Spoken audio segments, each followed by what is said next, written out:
just want to thank everyone for coming out tonight, taking some time out of your day. But yeah, we're here to talk about NuSmile, ReVIVE, and Zirconia crowns. Background. So anyways, my name's Dr. David Harney. A little background for me on the zirconia crowns. I've been doing them for the past, well, I've been doing aesthetic crowns in general for the past like 10 years. I did mostly strip crowns in residency. But once I had some more follow-up in private practice, I realized there's got to be better, more efficient, longer lasting options out there. So I took some workshops and I began my journey with zirconia crowns and now ReVIVE crowns. And in about the last 10 years, I've probably done about 12,000 aesthetic crowns, different varieties. So a lot of experience on these. This is my email, Instagram, QR code there. Please reach out to me if you have any questions or want help on a case. Little background on myself. I've been married for 17 years. I've got two beautiful children, Tom and Mila. We're based out of Amarillo, Texas, which is in the Panhandle. I'm a partner in a multi-specialty, multi-office group. We have 5 locations and a triple HC ambulatory surgical center. We have 7 pediatric dentists, a full-time orthodontist, 2 part-time orthodontists, and an oral surgeon.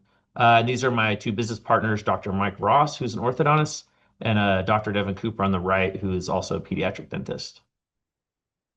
Got my bachelor's and master's in neuroscience at Tulane. Took the MCAT. I got into med school. Hurricane Katrina hit, which changed my plans. I decided I wanted to stay in New Orleans, so I started teaching middle school math and science in Marrero, Louisiana, and then found my way into dentistry, and then went to Texas A&M, which is now, well, formerly Baylor, and then I went to Children's National Medical Center in DC for residency. So why we're here. So basically, so what are resin-ceramic reinforced crowns? Basically, they're kind of taking the best properties of resin and ceramic and kind of combining them. So resin provides the durability, the flexibility. Ceramic provides the mechanical strength, abrasion resistance, and both provide aesthetics. And this is a proven combination that's been used successfully in adult teeth for over 30 years. But anyways, so NuSmile took that trusted technology, especially engineered it for children's dentistry, so giving us a great option. Kind of reviewing the Medicaid coverage. So if you're to use this, if you're to code out for this, it's the D2932. And a good reason to offer ReVIVE crowns in your office is, the 2929 code, which is the zirconia code, is not always an allowable code by state Medicaid plans and or private insurances. And from my experience, what I've found is the 2932 code is allowable by nearly every state for the Medicaid plans and almost all the private insurance plans I've seen. So it's very nice. I checked out today some of these states that are currently listed as not covered. I think some of them do actually offer it. I'm pretty sure DC does. Let's see. So this advanced 3D printed metal-free resin ceramic crown delivers natural translucency, requires less tooth reduction than zirconia, and it features a highly polished plaque-resistant surface, all while maintaining exceptional strength and biocompatibility. It's very similar to the zirconia.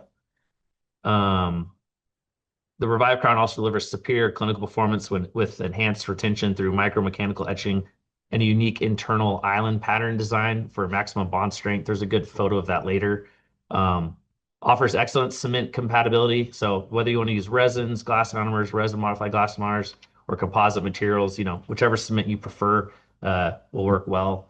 And then the best part, in my opinion, is it has a universal design, which means one crown fits left or right. So it simplifies the inventory and it reduces excess stock, which obviously, my staff loves. And yeah, it's just excellent. Let's see. The ReVIVE crowns demonstrate outstanding durability. They did wear resistance testing equivalent to about 4 years of intraoral use, which resulted in no fractures and superior fracture resistance compared to other resin ceramic crowns. I've had no fractures from the ReVIVE crowns. I've had 1 fracture from the zirconia crown. Let's see. Yeah, this is the picture I was talking about earlier. So the inner surface has that etched like fine sandpaper. It also has a smart island pattern built inside. And together these features create a super strong mechanical retention. Basically, the cement's just grabbing onto the crown like thousands of tiny hooks, locking it securely on the tooth. And again, I've had no problems with retention, and no fractures so far. And okay, getting on to the Revive preparation. So it's very, very similar to the Zirconia prep. It's just a little more conservative. And for the most part, every surface that you're reducing, you're doing up to about a millimeter. And of course, you do need to go subgingivally. You only got about a millimeter to a millimeter and a half subgingivally. But to truly keep things simple, find the crown that matches the mesial distal width of the tooth that you're working on. And then, my goal is always to replicate the size of the existing tooth. So once I know I got the crown that matches the one that I've used before, or sorry, the natural tooth, you're really just doing your reductions enough so that that crown size you want will fit passively. But anyways, it's about a millimeter off the incisal, up to a millimeter on the facial, up to a millimeter circumferentially. Um, and of course, you go subgingival, but it's very simple, very easy prep. And I'll go into a little more details how I do it in a little bit here. What can I cement Revive with? So the great thing is, like I was talking about before, Revive offers excellent versatility and can be cemented with multiple different types of cements, all cements that we're all familiar with. So it's really about finding what works for you and what you're comfortable with. I prefer to use Biosim. I like to cement one crown at a time. I like to have full control of exactly where that crown's going to sit and end up. And basically the way I do it, if a tooth has a lot of decay and there's a lot of tooth structure missing, I'll fill up the crown completely with the biosim. If it's a tooth with a little bit less decay, there's a lot of more healthy tooth structure left, then maybe you're gonna fill it up about 60%. But anyways, I'll take it, seat the crown. Sorry, first I'm gonna power wash everything, then I'm gonna hold gauze pressure over the tooth. Another reason why I like to just do one crown at a time is I only have to use gauze pressure for hemostasis. That's what works well for me. Anyway, so I'll hold that down. I'll have my assistant pass me the crown, place the crown, hold it directly in place. As soon as I put it where I want, I'll let them know to start curing from the front.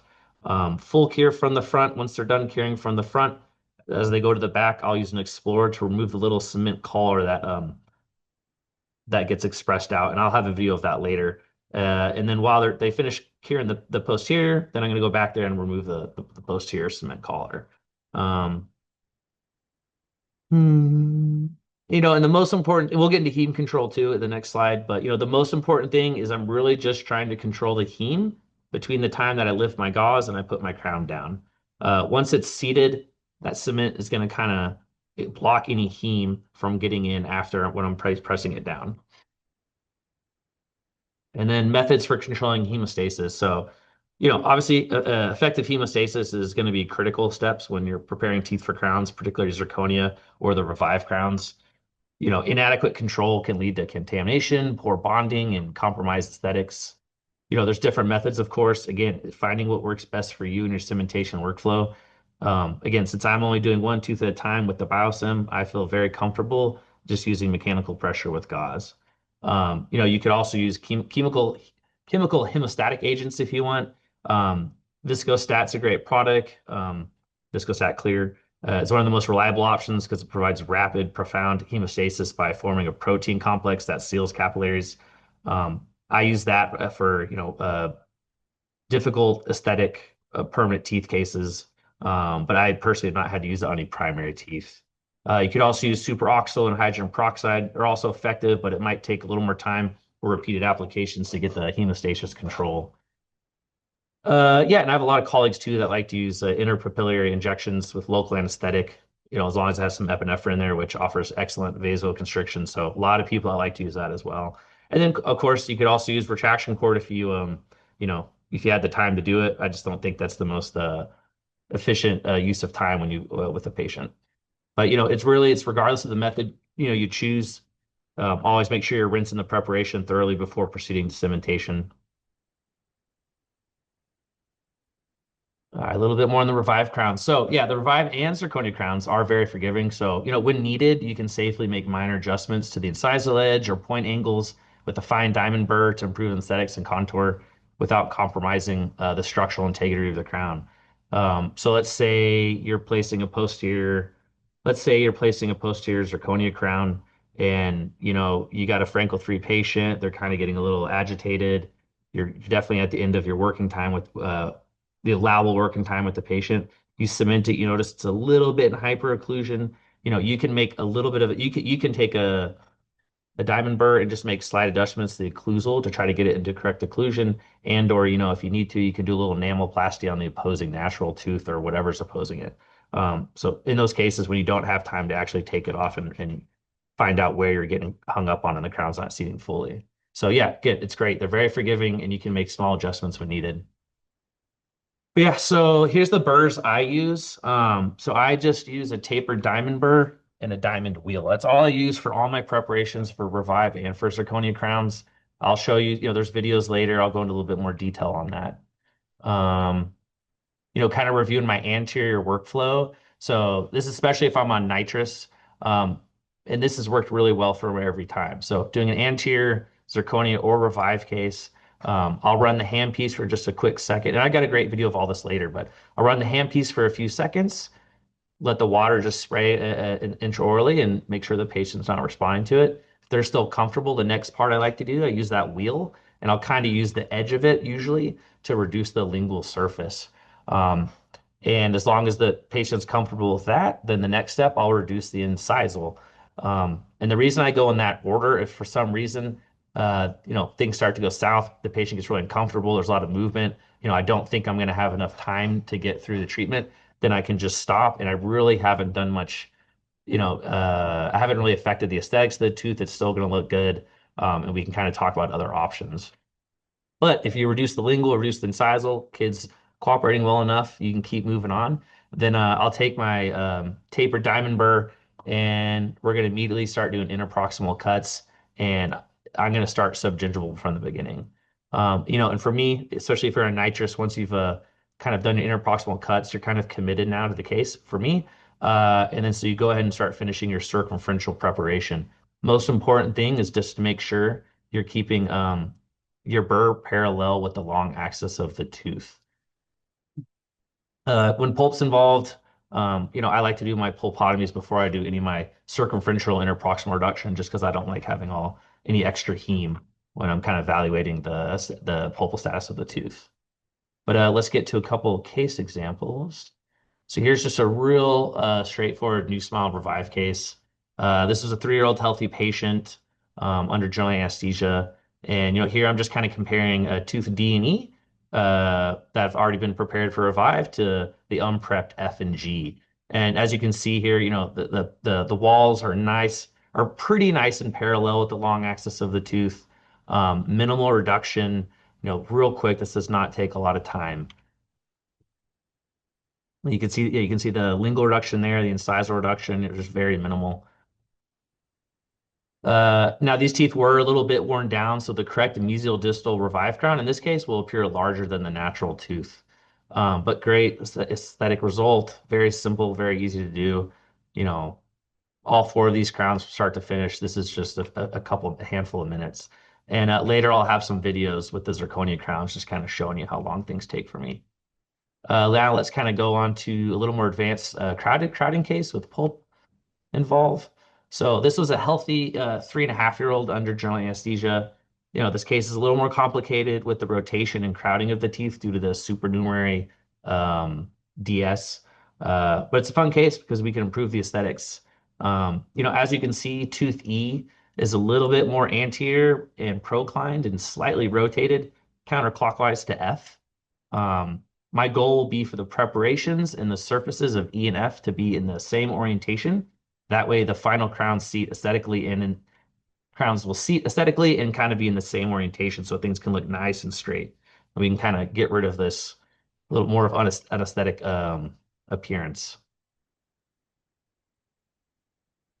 Here we go.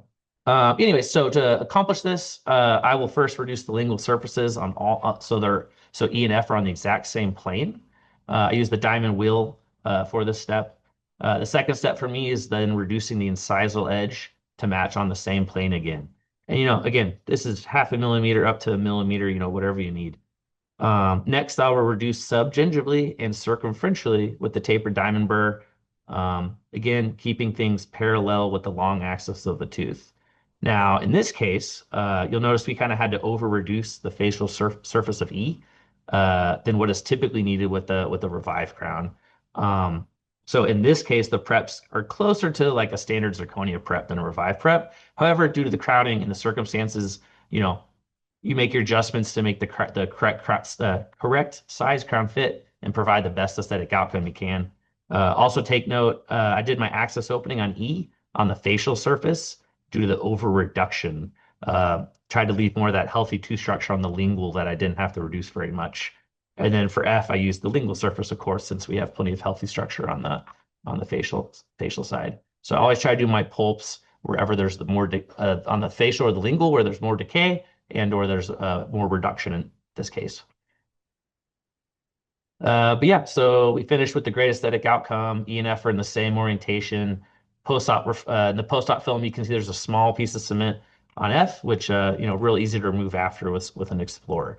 So I usually always take post-op films just to look out for things that we sometimes miss. You'll also kind of see that these Revive crowns are a little less radio opaque than zirconia crowns. But great, beautiful outcome. Love the aesthetics of this one. Real fun case. Next case is we'll get just a little more advanced. Actually, it's probably less advanced, but definitely more advanced as far as the decay is concerned. So this was a healthy 4-year-old that we did under general anesthesia. Patient was asymptomatic, no clinical or radiographical abscess on D and G. We took additional films to confirm. I have some other X-rays with the root tips, but this one kind of showed the whole picture the best. Um, in the past, I may have been more inclined to extract D and G, but over time, I've kind of learned what I'm comfortable with restoring, how much tooth structure is adequate for a great clinical outcome and a restoration that will last till natural exfoliation. So with that said, this is something I do feel comfortable restoring in my office. And that's something you kind of, with experience, you'll learn to gauge and what you're comfortable with and what you're not comfortable with. And if it was my own child, I'm going to do what I can to save D and G in this case. So that's what I'm going to do for my patient as well. Anyways, so yeah, after the access opening, I remove. So the way I like to do my pulps, I do my access opening. In this case, it's just straight through like the incisal. I like to remove the pulp with two barbed broaches that are kind of twisted together. I find that works really well for removing the pulp. Sometimes I'll do a single one if the pulp chamber is a little too tight and I can't get the two twisted ones in there. That works great for me. I'll use sodium hypochlorite to disinfect the chamber. I fill with Vitapex, and then I finish with Timpet to help kind of express the Vitapex down. Um, Finish the preparations again. Can note again, the circumferential walls very parallel to the long axis of the tooth. Minimal reduction here. We got our rounded corners. Everything's very nice. And then, yeah, another great result. Um, yeah, excellent case. Love this one. And yeah, I do teeth that look like that D and G all the time when they're asymptomatic. And yeah, they say, if there's a trauma, maybe not great. But a lot of the times these hold up really, really well. And I haven't had too many issues with them. And again, I've yet to have a Revive crown fracture, which has been excellent. Let's see. So with the Revives, there's a starter kit and a professional kit. I would recommend the professional kit. You really don't want to be in a situation where you don't have the right size. Um, as far as like the price, I just kind of looked this up for my own curiosity. For the starter kit and the professional kit, it's the same price per crown. It's like 22.50 a crown, and the replacement crowns are 25. So really nice price point. And again, the great thing about these is that 2392 code is just as far as Medicaid, it's accepted in almost every single state. And I've yet to have a private insurance that does not allow the 2932 code. So it's just a great product. And we're real excited about these. I really look forward to getting a lot more of it in the office and kind of teaching all the other associates how to do them and getting them more just the product we're using a lot more. So next we'll kind of move on to zirconia crowns. Advantages of zirconia, superior aesthetics. Personally, I think the Revive crowns look excellent too. I don't think parents would even know the difference between the two, but I think the zirconia does have a little bit of more of a nice gloss to it. Great soft tissue compatibility, no metal show. This is the most durable crown I have found. I've only had one fracture from a really bad trauma case, but these work great in crossbite, end to end. I have no issues with any of those. No nickel, they're full coverage, of course, minimal chair time after practice. Um, with these and the Revive, practice it makes perfect. Make sure you're doing good case selection from the beginning. I wouldn't do a case with crowding or cases of space loss or pulpal involvement. And of course, try to find a kid with great behavior. Um, my recommendation, people when they're first learning how to do these, let's say if you're doing like a posterior zirconia crown, you've got a nice cooperative kid between like the age of 6 and 8. Um, and the parent was fine doing like an SSC on tooth S, well, offer to do a zirconia or in the future a Revive posterior crown, and don't charge them the difference. Just say, hey, I got these great sample crowns in, and I'd like to try them out if you're interested. And now you've got a patient who's cooperative that you can spend a lot of time on. And do that to build up your confidence. Once you feel like you really understand how to do them, then start charging for them. The zirconia crowns, our fee on the zirconia crowns is about $100 more than our SSCs. Okay, let's get back to it. They're autoclavable, of course. I've been told they can change color over time when they're autoclaved too much. I haven't had that experience. Disadvantages, obviously, you can't crimp them. You need a pure passive fit. Saliva and hemorrhage control is very important. There's definitely a learning curve, of course, at the outset, and then cost. But again, I feel the cost is very minimal because they hold up so well. And once you have these placed correctly, you really don't have to worry about the tooth anymore.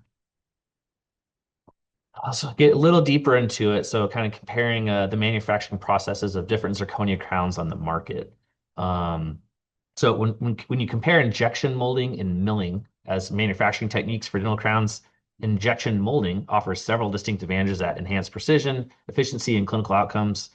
For instance, with injection molding, which is what they use for zirconia, you can achieve a nice thin cervical margin of about 0.2 millimeters, which promotes better gingival adaptation and aesthetics compared to the thicker half millimeter margins typically in milled crowns, which can compromise fit and increase the risk of plaque accumulation.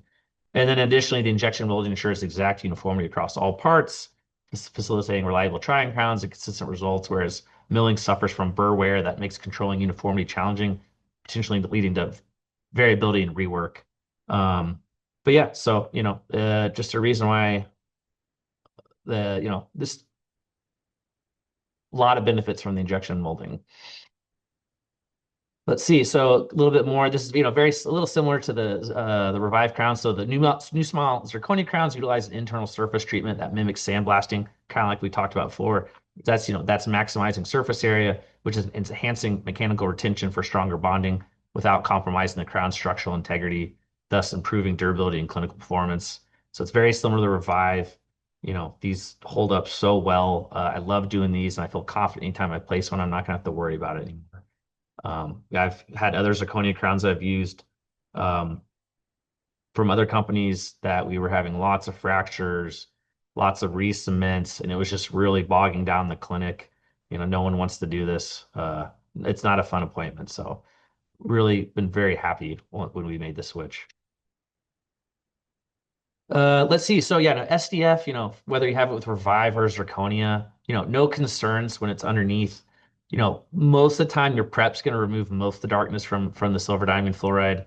I've heard of people using needle liner as an opaquer to kind of like mask it, but I've never had that issue. In this case here, I'm not doing anything to mask it. I'm just doing my standard prep, and you can't see anything through there, so it looks excellent. And it's a great option when you're trying to buy more time and it's not going to affect your clinical outcome in the end when you are utilizing SDF. Let's see, let's get through here. So the NuSmile Try-In system utilizes reusable, autoclavable pink replicas identical to the final restoration. This helps eliminate saliva and blood contamination risks that compromise cementation, ensures superior bond strength, simplified procedures, and long-lasting aesthetic results every time. Do I need to use this now? I do not. Would I recommend it at first? Absolutely. Until you kind of learn to eyeball your sizes and master the passive fit of the zirconia crown, it's a great option. And I would recommend it while you're getting comfortable with it. What to use for cementation with zirconia is very similar to Revive. There's really no wrong answer. There's plenty of options. It's best to find what works for you and that helps you get the best results in clinical success. So it's really finding out what your workflow is and what works well with you.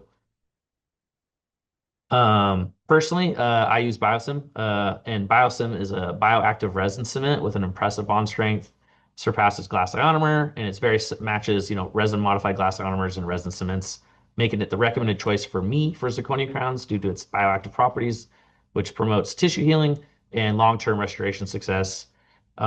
This is what I use. I love it. Um, I would never switch from it. So that's what I like to use. I know a lot of people that like to use resin modified glass ionomers and cement all four crowns at the same time or two at a time. But I don't like the idea of having to sit there and hold it till it sets up. I like using a curable cement that with the curing light I have, I can have it fully cemented in 10 seconds. And this is just kind of reviewing how you do it. We touched a little bit on this before, but again, so if I have a tooth with like that case I had before at D and G, that's a case where I'm going to fill it completely up with the cement all the way to the top. Going to hold it down, hold it in place. Um, Personally, when I do it, I do a full cure from the front. While they're once that's done, I'm going to use my Explorer to remove that cement collar as they're curing the posterior part. Full cure from the back, and then I'm going to go use my Explorer to remove that cement collar. And we got a little video of that later. This is the kind of quick start guide, prep guide for the NuSmile Zirconia anteriors and the posteriors. If you really want to get in there and feel, truly, this is great steps for learning how to do it on a type it on. I don't think it's the most realistic in a clinical setting, but it's great when you're first learning the prep and the fit and knowing how everything should go. But I'll go into more on how I like to do it in a little bit. Again, here's the burrs I like to use. We talked about them before, so I use that black tapered diamond, the black stripe tapered diamond for all my interproximal and circumferential and subgingival cuts, and I'm using the wheel for my occlusal, my incisal, and my cingulum reductions. And again, this exact same anterior workflow as ReVIVE that we talked about before. And then the next slide, I've got some case photos and some videos for you. So here's a case. This was a 3.5-year-old. This is on nitrous. You can see D and G have like very small mesial decay. In this case, since I'm just doing it on nitrous, I want to make my life easy. I want to make the kids' life easy. I want to make my assistant's life easy. So in this case, I chose just to, when I'm doing my interproximal reductions, I just did a little enameloplasty on D and G on the mesial. And so in this case, we planned just a zirconia crown on E and F. And I don't know if this one's sped up or not, but the total prep time for these two teeth, it's 2 minutes. Tell me when you Here's get the video. very cool. So I'm going to spray that water spray real quick second. Kid doesn't care. So now I'm going to do my lingual reduction. And again, I like to use the edge of that wheel.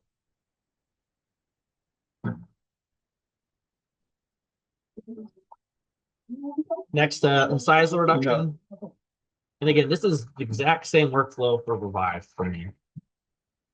Kid's still doing great, so we're going to switch to that tapered black diamond burger, and we're going to be fully committed now. I'm going to make sure we get this case done. Interproximal reductions. Here, I'm going to make sure I hit that mesial on D and the mesial on G just a little bit while I'm going through. And we're going to go subgingival and start going circumferential. Kind of using this method, I've only had one case that I couldn't finish, and I could only do 2 of the 4 teeth and had the kid come back for the other side. Yeah, nice. So kind of testing out, using this little testing method for behavior has worked really well for me. E's basically done. Going over to F now.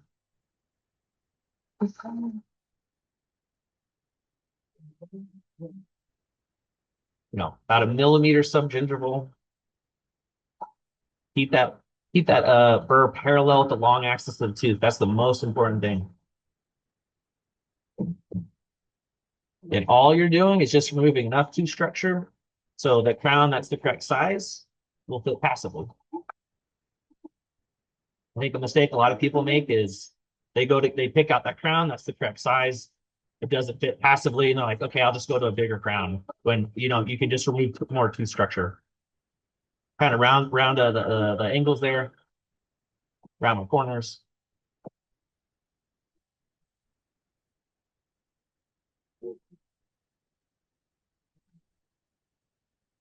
And we're done. So real simple. And then this next video is just going to show removing that cement collar. Pops off nice and easy. That's it. And after I have them both cemented, we'll go back. I'll dry really well interproximally. And if there's any cement crumbles left, you can visualize it real well when things are super dry. Let's see. Okay, next case, zirconia. This is our anterior zirconia case with a heavy attrition involved. This was a 6.5-year-old, private insurance under general anesthesia. These cases are actually easier because the child's already done all the incisal and lingual reduction for you. So all you're doing at this point is just circumferential subgingival reduction. So really nice cases. You can see the prep isn't that much different than the Revive one. We have parallel circumferential walls going subgingival along the long axis of the tooth. Um, on F, I think I could have rounded the line angles a little bit more here. But again, it didn't affect the clinical outcome. And we got our pulp here on E. So nice result here. After I took this photo X-ray, I did kind of notice, E is just slightly a little longer uh, than F. So, instead of taking this crown off, I just took my diamond wheel and I just took off like a tenth of a millimeter, like a third of a millimeter, whatever it is to make that just look nice and even. So again, that's the nice thing with these zirconia and Revive crowns is there's a little bit of play there when you need it. All right, posterior workflow. So it's basically two steps. You're going to do your occlusal reduction, and then you're going to go subgingival, do your interproximal cuts, and you're going to finish your circumferential preparation. Again, parallel with the long axis of the tooth, I'll show a good example of kind of how things look for me. Um, when the pulp is involved, I do my occlusal reduction, and then I do my pulpotomies. I like to complete my pulpotomy. Again, like I said before, I don't like any heme from anywhere else when I'm kind of evaluating the pulpal status of the tooth. Okay, let's keep going. There's some other tips, but we're kind of getting a little low on time. Um, let's see. So in this case, let's just talk occlusal reduction real quick. Um, the only times I have pulpal exposures when I'm doing an occlusal reduction, or these cases in general, is if one, the decay is into the pulp, or two, you get one of these first molars with a real high pulp horn. So always make sure you're kind of looking at your x-ray. And if you get one of those cases where you got those real high pulp horns that are kind of kissing the surface of the tooth, make sure you let the parent know that, hey, if we do uh, a zirconia crown back here and or like a Revive crown once those posterior ones come out in the future, it's going to result in the pulp being exposed. In those cases, I will no charge the pulpotomy and do it for free if the parents are okay with that. If they're not, then SSC will be our option. Anyways, this was a 5-year-old in the OR private pay. We did composite resins on the upper molars, zirconia crowns on the lower molars, and we did indirect pulp caps on S&T. The main reason for this slide is to see how much occlusal reduction I do on these cases. Which is step one for me is when doing those posterior zirconia crowns. You can see I'm going to take my wheel, that diamond wheel, and I'm going to reduce pretty much almost to the contact point. And that's the visual reference that I like to use to know that I've done enough occlusal reduction. So you can see right here, our occlusal plane is right there at the contact. So that's step one for me. You can see no pulp exposure here. This has worked real well for me. Um, let's see what's the next part. So once you've done this occlusal reduction, the next part's the easiest step ever. All you're going to do is take that long tapered diamond burr. You're going to do an interproximal cut. You're going to start subgingival, and remember, stay parallel with the long axis of the tooth. And then you're going to use that enamel as your guide. All you got to do is remove the enamel, and that's going to leave you with nice rounded um, it needs to look like a tree stump. When you're using your mirror and looking down at it from a occlusal perspective, you should pretty much just see the occlusal surface, and then the walls are just straight parallel down. But again, if you're keeping everything the burr parallel to the long axis of the tooth, you're just removing the enamel, you're going to get a perfect result every time. And that third image kind of shows that that's what it should look like. Real simple. There's no enamel. You're going to find a zirconia crown that fits on that every single time. So yeah, I actually think the posteriors are very simple. I don't have You just have a guide as soon as you get comfortable with your occlusal reduction, you've got a guide for exactly what you need to remove. Okay, this case is back-to-back posterior zirconias with pulpotomies. This was a 7-year-old, only having chewing pain. This was her second, he or she, I forget. Anyways, this is the second treatment appointment. The patient was kind of F3 for the exam. We did all this in one appointment.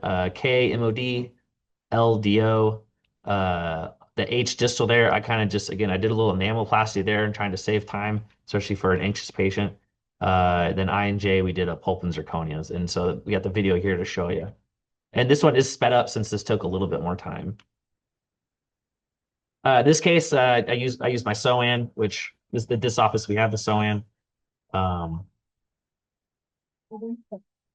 anyway, so yep, we start there with I do my occlusal reduction. So I've already done K and L at this point. We do our occlusal reductions on I and J, and then now I'm going to start doing my pulpotomy. I like to use a 245 to do my access openings. Again, I like to do it before I do my interproximal reductions. That way, I feel like I have a better idea of what the pulpal status looks like. I don't have any other heme seeping in from the environment. Cotton, I like a wet, sterile cotton pellet. Again, this is sped up. I forget how fast I've sped this up. Gonna remove it. Check how things look inside. Nothing's hyperemic. Gonna use our Neo Putty. This is a great product. Straight out of the tube. Rub it on the back of have your assistant rub it on the back of your glove, pass it to you. I placed it with the cotton plier, and then you can use whatever you want to kind of push it down. And then I like to use that Timpet to kind of express everything down on top, but you can use whatever you like. Now we're taking that black diamond tapered burr, and we're doing our interproximal reductions, circumferential reductions. Do your best to stay parallel at the long axis of the tooth. I know it's not the best video, but again, this is a anxious child on nitrous, and we're working quick.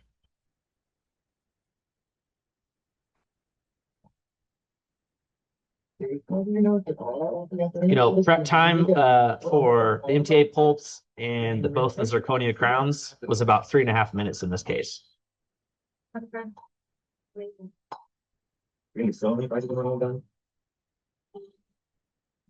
Getting a little anxious here, kind of tired of everything, ready to go home. Full cure from the front, using that explorer to remove the cement collar. Full cure from the back, and we're going to remove that cement collar.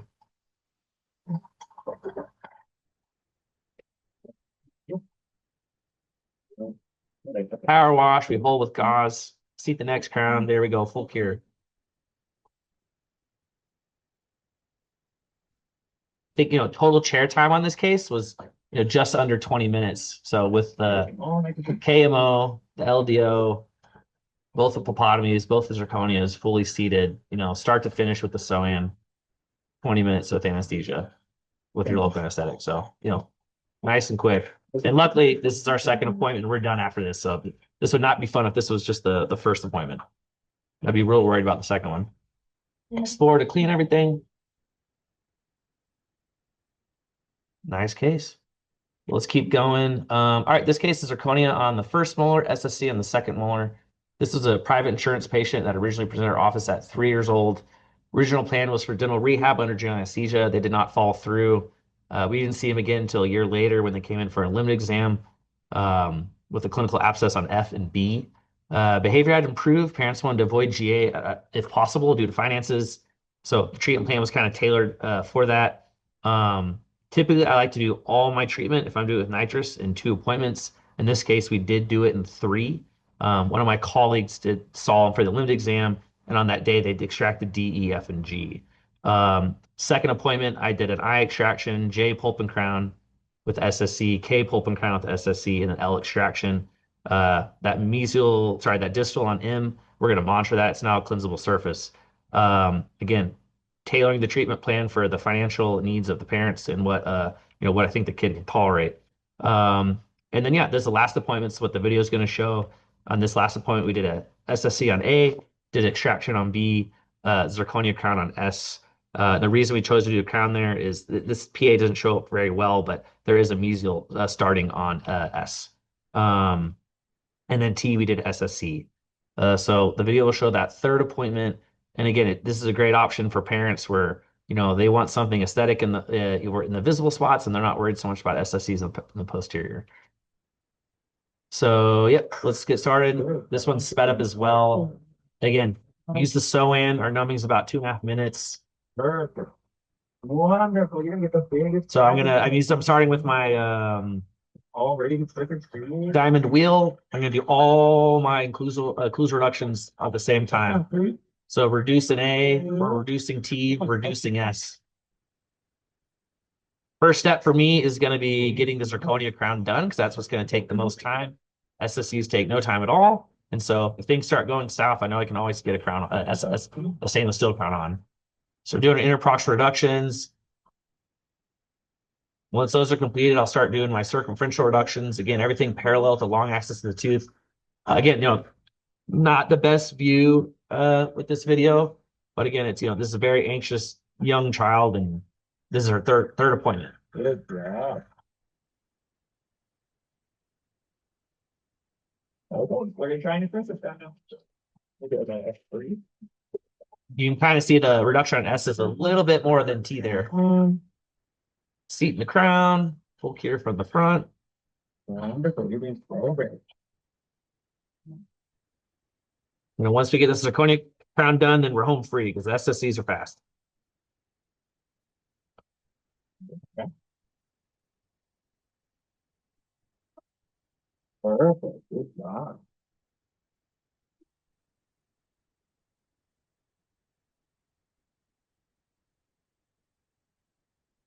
Elisa, look up the size you use for J and K.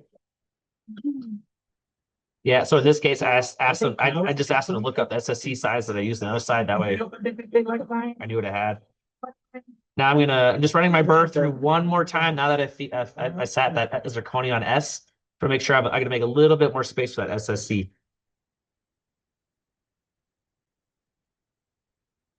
Inner proximal reductions for the SSCs now. Perfect. Again, I use that fat tapered diamond burr.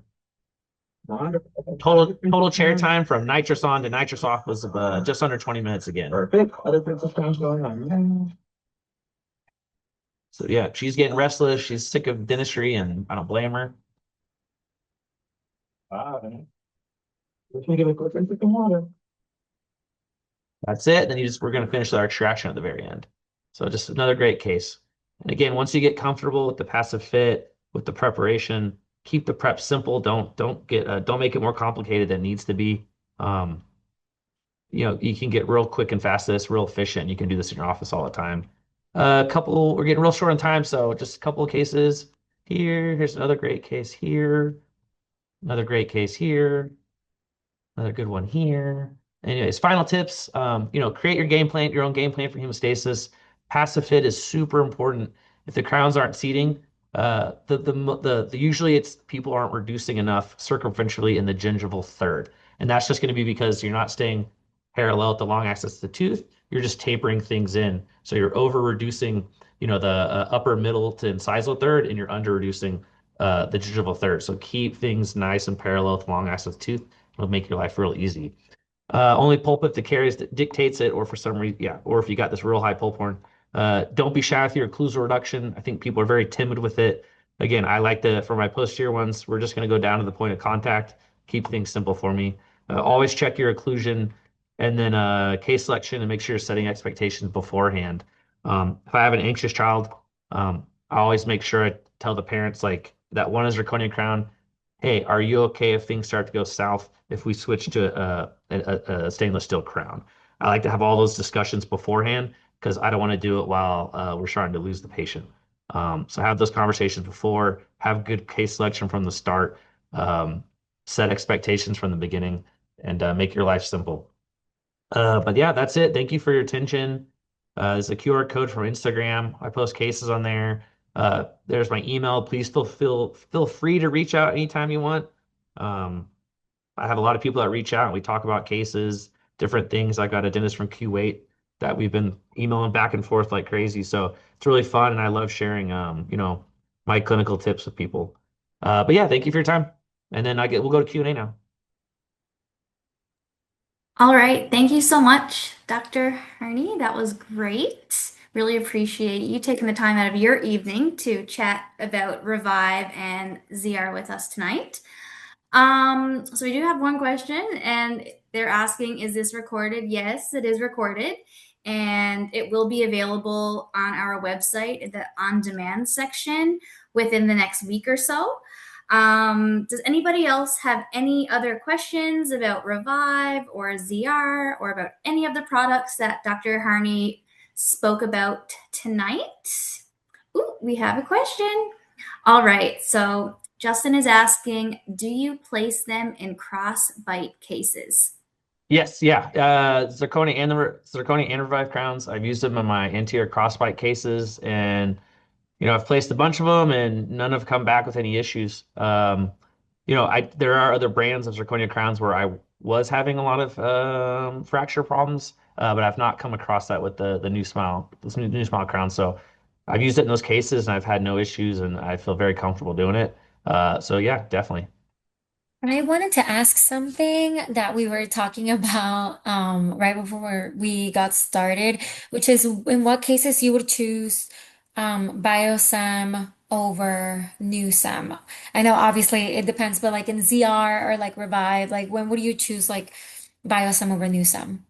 Yeah, so I think it's definitely personal preference. For me, I use the Biosim for all my zirconia and Revive crowns. I just like that it's the curable cement, and with the curing light that I'm using, I can have that crown fully seated and cemented in 10 seconds. So I like that control, especially when I'm worried about hemostasis. And I like to know as soon as I lift my finger off of it, it's going to stay exactly where it was. And then I use the new sim for my stainless steel crowns. I love that we don't have to mix it. It's already ready to go. Um, and for me, with the new sim, I was able to do 28 SSCs with I forget how many grams it is, but with one tube, which was extremely cost effective. And it was a big cost savings from the key tax what we were using before. So yeah, I like the new sim for SSCs personally. But I do know people that use the new sim for the Zirconia and Revive crowns as well. All right. Well, again, thank you so much for taking the time out of your evenings to learn about Revive and ZR with us. And hope everybody has a great rest of their evening.